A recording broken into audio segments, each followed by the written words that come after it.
urgencia de la apologética. Las mejores universidades de América Latina están en las ciudades. Básicamente, para pensar en términos de universidad en América Latina es pensar en términos de ciudad.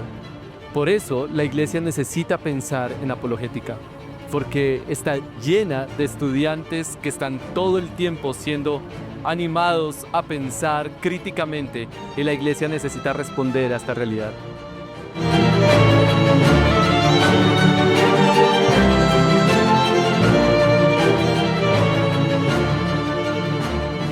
Simago Lab es una organización internacional que publica anualmente un ranking de las mejores instituciones universitarias del mundo. En el ranking de 2024, el primer puesto en América Latina lo obtuvo la Universidad de Sao Paulo y el segundo puesto lo obtuvo la Universidad Autónoma de México.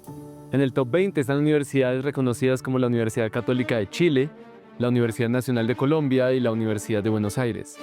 ¿Qué cosa tienen en común todas esas universidades? Bueno, aparte de que todas son de América Latina, todas están ubicadas en grandes ciudades. En América Latina, la universidad es sinónimo de ciudad. Las universidades están dentro de la ciudad. No son ciudadelas en sí mismas, como sucede en Cambridge o Harvard. Eso significa para las personas que viven fuera de la ciudad, mudarse a la ciudad. La implicación de ese fenómeno es que las ciudades tienen una gran influencia estudiantil. Normalmente las protestas en las ciudades principales en América Latina, motivadas por movimientos socialistas, tienen en su epicentro en las universidades, y los que protestan con más vehemencia son los estudiantes. En la historia de muchas de estas ciudades, hay movimientos estudiantiles que han producido un tremendo impacto social, como el movimiento de la séptima papeleta en Colombia, que terminó en una nueva constitución para el país, o el movimiento estudiantil en Buenos Aires en el tiempo de las dictaduras. Esta realidad trae importantes desafíos para la iglesia en la ciudad. Si la iglesia quiere tener un impacto en la ciudad, de alguna manera necesita ser relevante para un grupo de personas tan específico como los estudiantes. ¿Qué perfil es ese?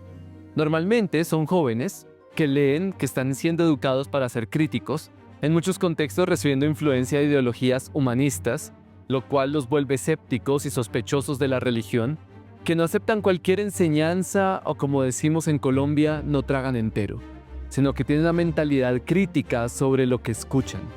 Personas que necesitan argumentos y explicaciones sólidas para aceptar una doctrina. Esto requiere de parte de los pastores principalmente una preparación teórica y profunda para responder a sus dudas y necesidades espirituales.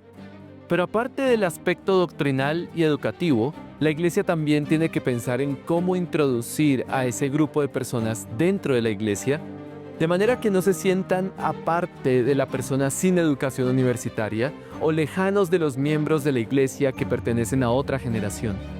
El apóstol Pablo es un gran ejemplo de un pastor que entiende ese conflicto y lo aborda con sabiduría. Cuando Pablo llega a Atenas, fue evidente su intencionalidad en hablar en los términos de los atenienses, que estaban acostumbrados a un nivel académico alto, escuchando constantemente a filósofos epicúreos y estoicos. Su discurso incluyó referencias a poetas y filósofos griegos que hacían más relevante su mensaje. Adicionalmente, Pablo hizo un esfuerzo por conectar con su audiencia, hablándoles en términos de sus convicciones religiosas y filosóficas. Ese esfuerzo se hace evidente en otros escritos de Pablo, como en 1 Corintios, en donde aborda temas de unidad entre judíos y griegos, enfocándose en sus intereses académicos. Los judíos quieren ver señales y poder, mientras que los griegos quieren ver sabiduría. La forma en la que Pablo aborda esta división es mostrándoles la centralidad y suficiencia de Cristo. Nuestro Señor Jesucristo es la respuesta al anhelo por señales y la respuesta al anhelo por sabiduría. El que desea poder, Cristo es poder de Dios. El que desea sabiduría, Cristo es sabiduría de Dios. De manera que en Cristo, el académico que quiere argumentos, explicaciones profundas y filosóficas que lo convenzan en términos lógicos y racionales, va a encontrar satisfacción. Otra carta en la que Pablo muestra esta verdad teológica es Colosenses, en la que declara que en Cristo están escondidos todos los tesoros de la sabiduría y el conocimiento. El cristianismo no es una religión ilógica, no es un suicidio intelectual en el que se nos enseña a no pensar. En realidad el cristianismo es fundamentalmente lógico porque Dios es lógico. Dios no es contradictorio con la lógica de la realidad, Él es el creador de la realidad.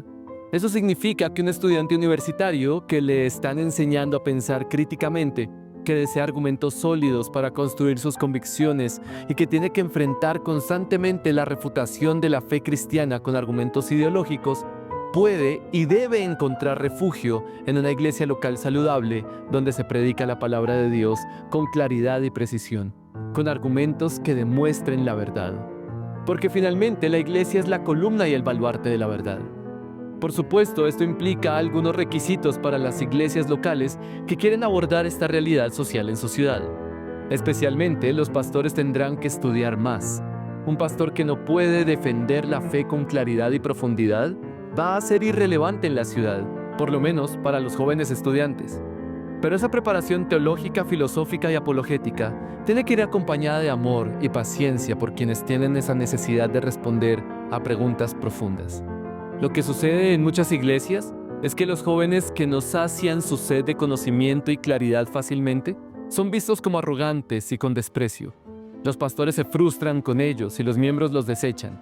Por eso, la iglesia tiene que ser enseñada en la verdad de que la iglesia existe para abordar las necesidades espirituales de cada persona. No solo de los religiosos y tradicionales, sino también de los escépticos y críticos. De manera que la iglesia puede abrir espacios de discusión para reflexionar sobre estos temas complejos y muchas veces polémicos. Espacios para hablar de ideologías políticas, dudas filosóficas y dilemas éticos. Pero que sean espacios en donde reine el amor, la paciencia y la amabilidad entre hermanos. Por supuesto, esto también va a implicar el balance de no perder de vista que esos temas no son el centro del ministerio de la iglesia. Eso puede ser parte de preservar la verdad, pero principalmente lo que hace la iglesia es predicar a Cristo y su evangelio. Así que debe haber intencionalidad en guardar el evangelio en el centro de todo el ministerio de la iglesia local, sin dejarse arrastrar por las demandas filosóficas de nuestro tiempo. Evidentemente, estas estrategias demandan principalmente una mentalidad e intencionalidad de parte de los pastores. Así que en nuestro siguiente video reflexionaremos sobre la estrategia pastoral.